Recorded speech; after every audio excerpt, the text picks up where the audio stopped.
വീണ്ടും വാർത്തകളിലേക്ക്. ചാലക്കുടിയിൽ കുരങ്ങിന്റെ ആക്രമണം, 3 സ്ത്രീകൾക്ക് പരിക്കേറ്റു.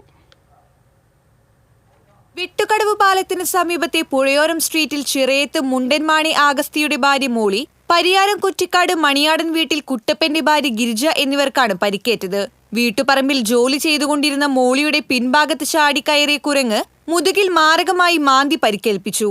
ഇവർ നിലവിളിച്ച് ബഹളം വെച്ചെങ്കിലും വീട്ടിലും പരിസരത്തും ആരും ഉണ്ടായിരുന്നില്ല. 1 മിനിറ്റോളം ആക്രമിച്ച കുരങ്ങ് പിന്നീട് ഓടിപ്പോവുകയായിരുന്നു. തുടർന്ന് ഇതേ കുരങ്ങ് 400 മീറ്റർ അകലെയുള്ള തോട്ടാൻ ജോർജിന്റെ വീട്ടുപറമ്പിലെത്തി. പറമ്പിൽ പണിയെടുക്കുകയായിരുന്ന ഗിരിജയുടെ കാലിലായിരുന്നു കുരങ്ങിന്റെ ആക്രമണം. ഇരുവരെയും ചാലക്കുടി താലൂക്ക് ആശുപത്രിയിലെത്തിച്ച് ചികിത്സ നൽകി. പേവിഷബാധ പ്രതിരോധ മരുന്നാണ് ഇരുവർക്കും കുത്തിവെച്ചത്.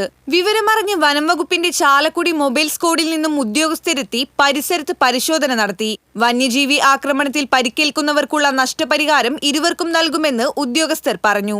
ചാലക്കുടി പുഴയോരം കേന്ദ്രീകരിച്ച് കുരങ്ങുകൾ തമ്പടിച്ച് നാട്ടുകാർക്ക് ഭീഷണിയായെന്ന് വാർഡ് കൗൺസിലർ ജിയോ കിഴക്കുംതല പറഞ്ഞു.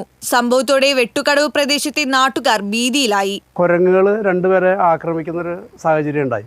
കുരങ്ങുകൾ പല സമയങ്ങളിലൊക്കെ വന്നിങ്ങനെ പോകാറുണ്ടെങ്കിലും ആളുകളെ ആക്രമിക്കുന്നത് ഇന്നുവരെ ഉണ്ടായിട്ടില്ല. കുരങ്ങുകൾ ഇങ്ങനെ സാധാരണ ആക്രമിക്കാറില്ല, വന്ന് ഭക്ഷണത്തിനൊക്കെ തട്ടിപ്പറിക്കുകയും ഇങ്ങനെ പഴവർഗ്ഗങ്ങളൊക്കെ പൊട്ടിത്തിന്നുകയൊക്കെ ചെയ്യുന്നുണ്ട്. നമുക്കൊരു സംശയം, ഇനി പട്ടിക്കൊക്കെ മൃഗങ്ങൾക്ക് പേയ ഇളക്കുന്ന പോലെ കുരങ്ങിനും പേയ ഇളക്കുന്നുണ്ടോ, അങ്ങനെയുള്ള സാഹചര്യം ഉണ്ടെന്ന് അറിയാനായിട്ടാണ് നമ്മൾ ഫോറസ്റ്റ് ഉദ്യോഗസ്ഥരെ അറിയിച്ചത്. നമ്മൾ കുരങ്ങിനെ തേടി ഫോറസ്റ്റ് ഉദ്യോഗസ്ഥരും നമ്മുടെ വാർഡിലെ സന്നദ്ധ പ്രവർത്തകരും പുഴയുടെ തീരത്ത് അന്വേഷണം നടത്താണ്. കഴിയുമെങ്കിൽ പിടിക്കാനും അല്ലെങ്കിൽ ഇവിടുന്ന് ഓടിച്ചു കളയാനുള്ള ശ്രമമാണ് നമ്മൾ നടത്തിക്കൊണ്ടിരിക്കുന്നത്. സ്ഥിരമായി പ്രദേശത്ത് കണ്ടുവരുന്ന കുരങ്ങുകളിൽ ഒന്നാണ് 2 പേരെ ആക്രമിച്ചത്. TCV news, Chalakudy.